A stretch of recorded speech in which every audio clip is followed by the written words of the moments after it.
Hi, welcome back to Concierge CPA. I am Juliet, and today we're talking about three of the most foundational concepts in accounting: journal entries, the general ledger, and the trial balance, all in one video, connected start to finish.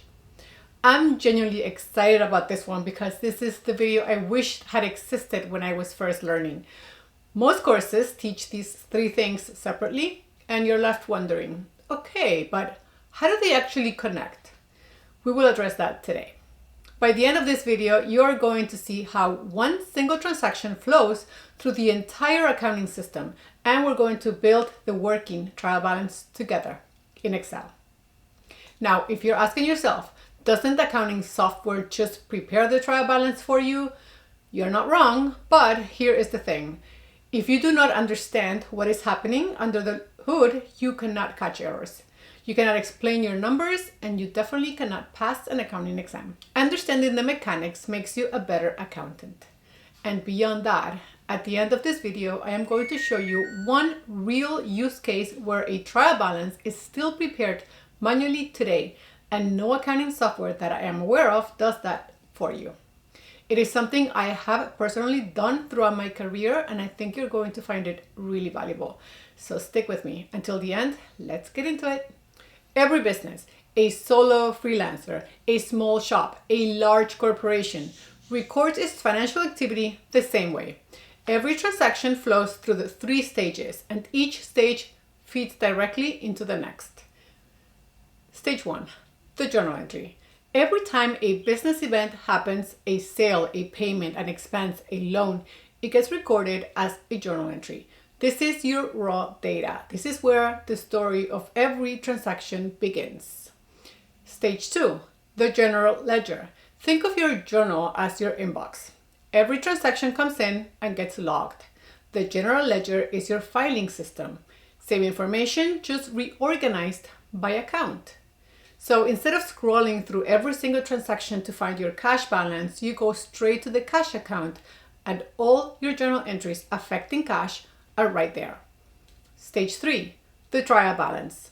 Once all transactions have been recorded in the journal and organized in the ledger, we need to verify that everything is correct before we prepare financial statements. That is exactly what the trial balance does. It pulls every single account balance into one report and confirms that the sum of all debits equals the sum of all credits, hence the name trial balance. So what does a trial balance actually look like? A trial balance is a report, and like any financial report, the header matters. It should always include the company name, the title, trial balance, and the date. The date on a trial balance is always a specific point in time. For example, as of December 31st, not a period like for the year ended. That distinction matters because the trial balance is a snapshot. It shows the balance of every account at that exact moment, not over a range of time, at a point in time. The body of the report has three columns. The first lists every account name. The second is for debit balances. The third is for credit balances. Each account appears once, and its balance goes in one column only, never both. Accounts with a zero balance are typically left out entirely to keep the report clean and easy to read. The accounts are listed in a specific order that follows our 6 account types. Assets first, then liabilities, then equities, then dividends, then revenue, then expenses. That order maps directly to the accounting equation, and each account balance lands in the column that matches its normal balance, which is exactly what dealer tells you. Debit accounts on the left, credit accounts on the right. At the bottom, both columns are totaled. Those two totals must be equal. That is the check. That is the balance in trial balance. Now let's see the transaction flow, because all of this only matters when you can see it in action. So we're going to follow 4 transactions, start to finish, from journal entry to general ledger to trial balance. And after each one, I am going to show you exactly how the trial balance changes. Let's imagine we are starting a small consulting business. Transaction 1, owner investment. You deposit $30,000 of your own money into the business. Step 1, the journal entry. Cash goes up. Asset increases with a debit owner's equity goes up. Equity increases with a credit. So we debit cash $30,000 and credit owner's equity $30,000. One debit, one credit. Balanced. Step 2, post to the ledger. The cash account now shows $30,000 on the debit side. The owner's equity account shows $30,000 on the credit side. Each account has its own running balance. Step 3, the trial balance. When we run it right now, it looks like this. Cash $30,000 on the debit side, owner's equity $30,000 on the credit side. Total debits equal total credits. Everything ties. Transaction 2, purchase equipment on credit. You buy a laptop and equipment for $8,000 and you put it on account, meaning you have not paid yet.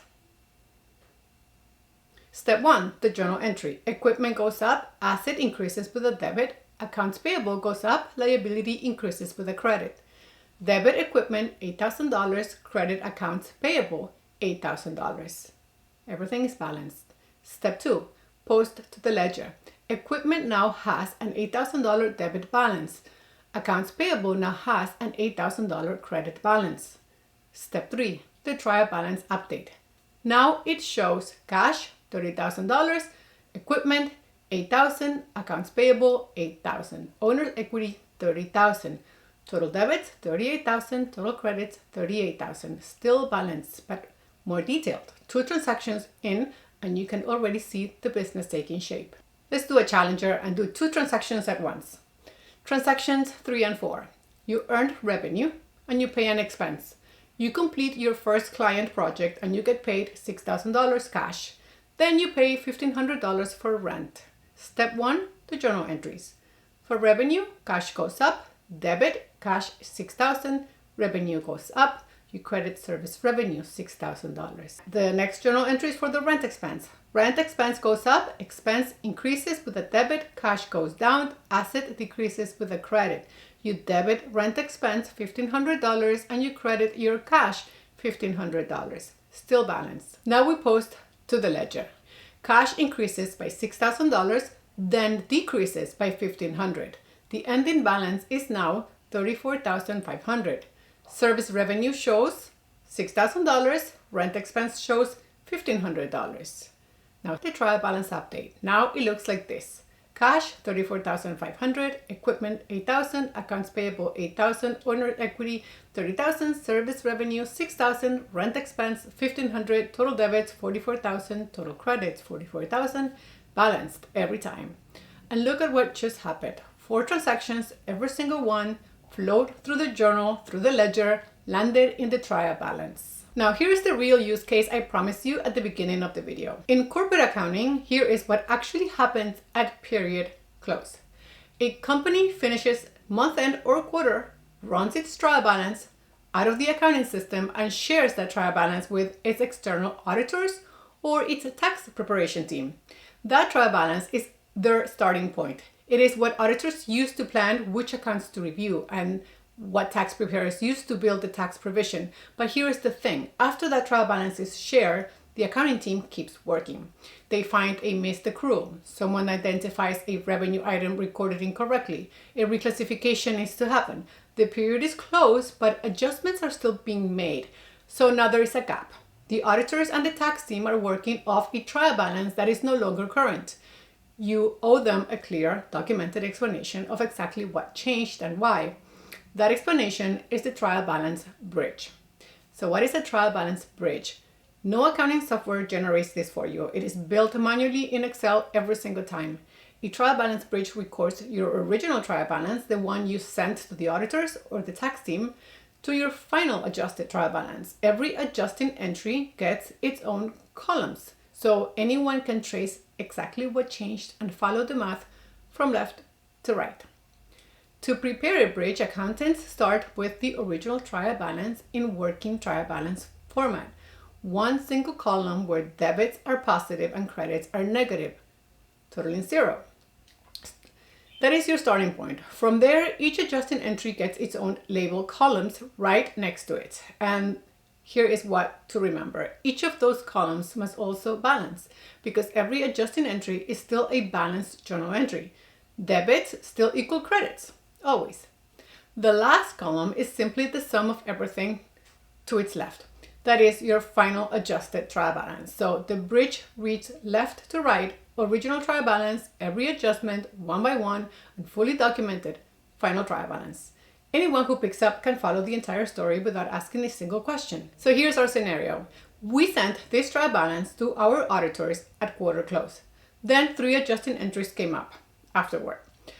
We're going to use negatives for credits. Adjusting entry 1, a missed accrual. Services were received but not yet invoiced.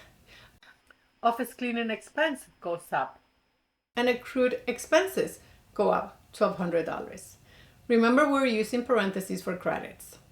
Adjusting entry 2, missed deferred revenue recognition. The company had previously recorded cash received as deferred revenue. The service was performed during the period, but the recognition entry was missed before close. So we debit deferred revenue, $500, and we credit service revenue, $500.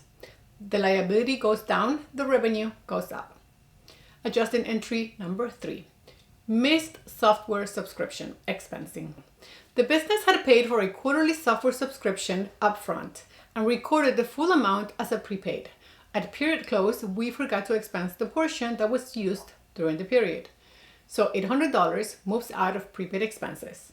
We credit prepaid expenses $800 and we debit software expense $800. The assets come down, the expense goes up. Now look at the final trial balance column on the right. Every number flows. Every change is documented. Anyone who picks this up, an auditor, a tax preparer, a CFO, can follow the entire story without asking a single question. This is the power of the trial balance bridge. It's not just a reconciliation, it is a communication tool. Now to recap what we have covered.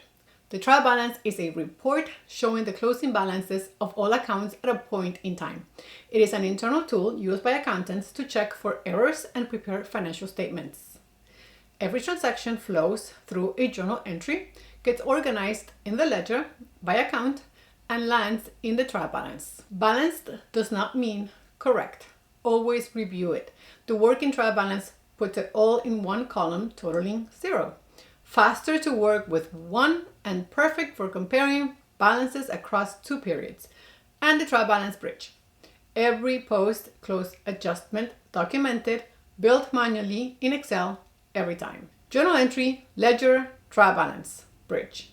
You built all of it today. And if you want to see how the trial balance connects to the balance sheet, I have a full video on that linked in the description below where we walk through it step by step. Thank you for watching. If you enjoyed this video, hit that like button, subscribe if you want to see more, and see you next time. Bye.